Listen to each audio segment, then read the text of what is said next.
ਅਗਲੀ ਖਬਰ ਵੱਲ ਚੱਲੀਏ। ਕਹਿੰਦੇ ਕੈਲੀਫੋਰਨੀਆ ਦੇ ਵਿੱਚ ਬਿਲੀਅਨਸ ਆਫ ਡਾਲਰ ਇੱਥੇ ਹੀ ਸਰਕਾਰ ਖਰਚ ਤਾਂ ਦਿੰਦੀ ਆ, ਪਰ ਬਾਅਦ ਚ ਪਤਾ ਲੱਗਦਾ ਜਦੋਂ ਵੇਸਟ ਹੋ ਜਾਂਦੇ ਹੈਗੇ ਆ। ਕੈਲੀਫੋਰਨੀਆ ਨੇ ਬਿਲੀਅਨਸ ਆਫ ਡਾਲਰ ਇੱਕ ਨਵਾਂ ਪ੍ਰੋਗਰਾਮ 4 ਸਾਲ ਦੇ ਜਿਹੜੇ 올ਡ ਬੱਚੇ ਆ ਉਹਨਾਂ ਦੇ ਲਈ ਕ੍ਰੀਏਟ ਕੀਤਾ ਸੀ। ਕਹਿੰਦੇ ਵੀ ਉਹ ਪਲਾਨ ਨੂੰ ਇਵੈਲੂਏਟ ਕੀਤਾ ਹੀ ਨਹੀਂ। ਐਕਸਪਰਟ ਇਹ ਕਹਿ ਰਿਹਾ ਵੀ California is not studying its own transitional kindergarten program. ਇਹਨਾਂ ਨੇ ਟੀਕੇ ਪ੍ਰੋਗਰਾਮ ਸ਼ੁਰੂ ਕਰਨਾ ਸੀ 4 ਸਾਲ ਦੇ ਬੱਚਿਆਂ ਦੇ ਲਈ, ਤੇ ਬਿਲੀਅਨਸ ਆਫ ਡਾਲਰ ਉਹਦੇ ਉੱਤੇ ਜਿਹੜੇ ਆ ਸਪੈਂਡ ਕਰ ਦਿੱਤੇ, ਪਰ ਉਹਨੂੰ ਕਿਸ ਤਰ੍ਹਾਂ ਇੰਪਲੀਮੈਂਟ ਕਰਨਾ ਆ, ਕਿਸ ਤਰ੍ਹਾਂ ਸ਼ੁਰੂਆਤ ਕਰਨਾ ਆ, ਉਹ ਕਿਸੇ ਤਰ੍ਹਾਂ ਵੀ ਜਿਹੜਾ ਆ ਸੈਟਅਪ ਕੀਤਾ ਨਹੀਂ। ਨਾਲੇ ਹੁਣ ਦੀ ਗੱਲ ਨਹੀਂ, ਸਨ 2021 ਦੀ ਗੱਲ ਆ। ਉਸ ਟਾਈਮ ਦੇ ਉੱਤੇ ਕੈਲੀਫੋਰਨੀਆ ਦੇ ਗਵਰਨਰ ਗੈਬਨ ਨਿਊਸਮ ਨੇ ਤੇ ਸਟੇਟ ਲਾ ਮੇਕਰਸ ਨੇ ਸੈਟਅਪ ਪਲਾਨ ਕੀਤਾ ਸੀ ਵੀ ਅਸੀਂ one of the largest universal pre school programme America ਦੇ ਵਿੱਚ, ਕੰਟਰੀ ਦੇ ਵਿੱਚ ਸੈਟਅਪ ਕਰਨ ਜਾ ਰਹੇ ਆ 4 ਸਾਲ ਦੇ 올ਡ ਬੱਚਿਆਂ ਦੇ ਲਈ।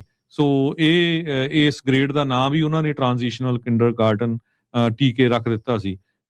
ਨਿਊਸਮ ਨੇ ਇਹ ਕਿਹਾ ਸੀ ਵੀ ਜਿਹੜੇ 4 ਸਾਲ ਦੇ ਬੱਚੇ ਆ ਉਹਨਾਂ ਨੂੰ ਹਾਈ ਕੁਆਲਿਟੀ ਜਿਹੜੀ ਆ ਇੰਸਟਰਕਸ਼ਨ ਐਜੂਕੇਸ਼ਨ ਆਪਾਂ ਦੇਵਾਂਗੇ, ਤੇ ਇਹਦੇ ਨਾਲ ਜਿਹੜਾ ਗੈਪ ਹੈਗਾ ਆ, ਲਰਨਿੰਗ ਗੈਪ ਆ, ਉਹ ਪੂਰਾ ਹੋਊਗਾ। ਤੇ ਸਟੇਟ ਨੇ ਡੈਡਲਾਈਨ ਵੀ ਸੈੱਟ ਕਰਤੀ ਸੀ ਵੀ ਹਰ ਇੱਕ ਡਿਸਟ੍ਰਿਕਟ ਟੀਕੇ ਜਿਹੜਾ ਆ ਉਹ ਜਿੰਨੇ ਵੀ 4 ਸਾਲ ਦੇ ਬੱਚੇ ਆ ਉਹ ਫਾਲ 2025 ਦੇ ਵਿੱਚ ਸ਼ੁਰੂ ਕਰ ਦਊਗਾ। And in the intervening years ਦੇ ਵਿੱਚ ਸਕੂਲ ਨੇ 1,75,000 ਦੇ ਕਰੀਬ ਜਿਹੜੇ ਆ ਬੱਚੇ ਉਹ ਟੀਕੇ ਪ੍ਰੋਗਰਾਮ ਦੇ ਵਿੱਚ ਐਨਰੋਲ ਵੀ ਕੀਤੇ ਹੈਗੇ ਆ, ਤੇ ਨਵੇਂ ਟੀਚਰ ਵੀ ਹਾਇਰ ਕੀਤੇ ਗਏ ਆ। ਸਕੂਲ ਜਿਹੜੇ ਕਲਾਸਰੂਮ ਆ ਉਹ ਵੀ ਮੋਡੀਫਾਈ ਕੀਤੇ ਗਏ ਹੈਗੇ ਆ, ਤੇ ਪਰ ਪਲਾਨ ਉਸ ਨੂੰ ਕਿਸ ਤਰ੍ਹਾਂ ਇੰਪਲੀਮੈਂਟ ਕਰਨਾ ਆ ਉਹ ਹਜੇ ਤੱਕ ਵੀ ਕਹਿੰਦੇ ਵਿੱਚ ਵਿਚਾਲੇ ਘੁੰਮ ਰਿਹਾ ਆ। 1.2 ਬਿਲੀਅਨ ਡਾਲਰ ਐਕਸਪੈਂਡ ਕਰਨ ਦੇ ਲਈ ਵੀ ਖਰਚ ਕਰ ਦਿੱਤਾ ਟੀਕੇ ਦੇ ਲਈ, ਤੇ 3.9 ਬਿਲੀਅਨ ਡਾਲਰ ਇਸ ਸਾਲ ਜਿਹੜਾ ਆ ਐਡਮਿਨਿਸਟਰ ਕਰਨ ਦੇ ਲਈ ਨਵੇਂ ਗ੍ਰੇਡ ਲੈਵਲ ਦੇ ਉੱਤੇ ਖਰਚ ਕਰਨ ਜਾ ਰਹੇ ਹੈਗੇ। ਵਧੀਆ ਪ੍ਰੋਗਰਾਮ ਜਿਹੜਾ ਹਰਜੋਤ ਸਿੰਘ ਜੀ ਇਹ ਚੱਲ ਰਿਹਾ, ਬਹੁਤ ਸਾਰੇ ਜਿਹੜੇ ਮਾਪਿਆਂ ਦੇ ਲਈ ਇਹ ਜਿਹੜਾ ਟੀਕੇ ਦੀਆਂ ਕਲਾਸਾਂ ਬੜੀਆਂ ਫਾਇਦੇਮੰਦ ਰਹੀਆਂ। 2012-13 ਦੇ ਵਿੱਚ ਕੈਲੀਫੋਰਨੀਆ ਦੇ ਵਿੱਚ ਜਿਹੜੀਆਂ ਟੀਕੇ ਦੀਆਂ ਕਲਾਸਿਸ ਆ, ਜਿਸ ਨੂੰ ਟ੍ਰਾਂਜੀਸ਼ਨਲ ਕਿੰਡਰਗਾਰਟਨ ਕਲਾਸਿਸ ਆਖਿਆ ਜਾਂਦਾ ਆ, ਉਹ ਅਵੇਲੇਬਲ ਹੈਗੀਆਂ ਆ। ਉਸ ਤੋਂ ਬਾਅਦ ਦੇ ਵਿੱਚ ਕਈ ਤਰੀਕੇ ਦੀਆਂ ਜਿਹੜੀਆਂ ਤਬਦੀਲੀਆਂ ਆ ਉਹ ਆਈਆਂ ਆ। ਐਵਰੇਜ ਕਾਸਟ ਕੈਲੀਫੋਰਨੀਆ ਦੇ ਵਿੱਚ 4 ਸਾਲ ਦੇ ਬੱਚੇ ਦੀ ਚਾਈਲਡ ਕੇਅਰ ਦੀ $13,000 ਤੋਂ ਵੱਧ ਆਉਂਦੀ ਆ। ਇੱਕ ਜਿਹੜੀ ਸਟੱਡੀ ਲੈਂਡਿੰਗ ਟਰੀ ਦੇ ਦੁਆਰਾ ਕੀਤੀ ਗਈ ਸੀ, ਉਸ ਦੇ ਵਿੱਚ ਇਹ ਚੀਜ਼ ਸਾਹਮਣੇ ਜਿਹੜੀ ਉਹ ਆਈ ਸੀ। ਸੋ ਫਾਇਦਾ ਜ਼ਰੂਰ ਡੈਫੀਨੇਟਲੀ ਹੋ ਰਿਹਾ ਆ। ਇਸ ਦੇ ਨਾਲ ਨਵੇਂ ਜਿਹੜੇ ਟੀਚਰਸ ਆ ਨੌਕਰੀਆਂ ਵੀ ਮਿਲ ਰਹੀਆਂ ਆ।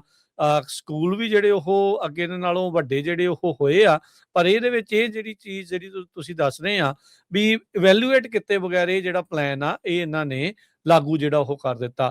ਕਿਸੇ ਟਾਈਮ ਦੇ ਉੱਤੇ ਕਿਤੇ ਕਿਤੇ ਜਿਹੜੀ ਟੀਕੇ ਦੀਆਂ ਕਲਾਸਾਂ ਹੁੰਦੀਆਂ ਸੀਗੀਆਂ, ਪਰ ਆਪਾਂ ਦੇਖ ਰਹੇ ਹਾਂ ਪਿਛਲੇ ਕੁਝ ਅਕੈਡਮਿਕ ਈਅਰਸ ਤੋਂ ਸਾਰਿਆਂ ਦੇ ਲਈ ਜਿਹੜਾ ਇੱਕ ਹਿਸਾਬ ਦੇ ਨਾਲ ਟੀਕੇ ਜਿਹੜਾ ਆ ਉਹ ਲਾਜ਼ਮੀ ਹੋ ਚੁੱਕਾ ਹੈਗਾ ਆ। ਸੋ ਉਹਦਾ ਕਈ ਮਾਪਿਆਂ ਨੂੰ ਤਾਂ ਡੈਫੀਨੇਟਲੀ ਕਾਫੀ ਜਿਹੜਾ ਇਸ ਦੇ ਵਿੱਚ ਫਾਇਦਾ ਜਿਹੜਾ ਉਹ ਦੇਖਣ ਨੂੰ ਜਿਹੜਾ ਉਹ ਮਿਲਿਆ ਹੈਗਾ ਆ। ਸੋ ਬੱਚੇ ਟਾਈਮ ਨਾਲ ਸਕੂਲ ਜਿਹੜਾ ਉਹ ਕਹਿੰਦੇ ਵੀ ਉਹ ਜਾ ਰਹੇ ਆ। ਕੈਲੀਫੋਰਨੀਆ ਬਜਟ ਤੇ ਪਾਲਿਸੀ ਸੈਂਟਰ ਉਹ ਕਹਿੰਦਾ ਆ ਵੀ ਜਿਹੜੇ ਟੀਕੇ ਦੀਆਂ ਕਲਾਸਿਸ ਆ ਉਹਦੇ ਨਾਲ ਜਿਹੜੀ ਅਰਲੀ ਲਿਟਰੇਸੀ ਆ ਤੇ ਮੈਥ ਸਕਿੱਲ ਆ ਉਸ ਦਾ ਕਾਫੀ ਜ਼ਿਆਦਾ 4 ਸਾਲ ਦੇ ਬੱਚਿਆਂ ਦੇ ਉੱਤੇ ਫਰਕ ਪੈਂਦਾ ਆ। ਜਿਨ੍ਹਾਂ ਦੇ ਬੱਚੇ ਆਲਰੇਡੀ ਕਈ ਸਕੂਲਾਂ 'ਚ ਪੜ੍ਹ ਰਹੇ ਹੋਣਗੇ ਉਹਨਾਂ ਨੂੰ ਆਲਰੇਡੀ ਰਜਿਸਟ੍ਰੇਸ਼ਨ ਦੀਆਂ ਈਮੇਲਸ ਤੇ ਇਹ ਵੋ ਆਉਣੀਆਂ ਸ਼ੁਰੂ ਹੋ ਗਈਆਂ ਹੋਣੀਆਂ ਵੀ ਸਤੰਬਰ 1 ਤੋਂ ਪਹਿਲਾਂ ਜੰਮੇ ਜਾਂ ਉਸ ਤੋਂ ਬਾਅਦ ਦੇ ਵਿੱਚ ਕੱਟ ਆਫ ਵਾਲੇ ਆ ਉਹ ਕਿੰਡਰਗਾਰਟਨ 'ਚ ਜਾਣੇ ਆ ਜਾਂ ਕਿ ਟੀਕੇ ਦੇ ਵਿੱਚ ਜਿਹੜੇ ਉਹ ਜਾਣਗੇ। ਸੋ ਇਹ ਚੀਜ਼ ਜਿਹੜੀ ਆ 100% ਸਾਹਮਣੇ ਜਿਹੜੀ ਉਹ ਆ ਰਹੀ ਹੈਗੀ ਆ।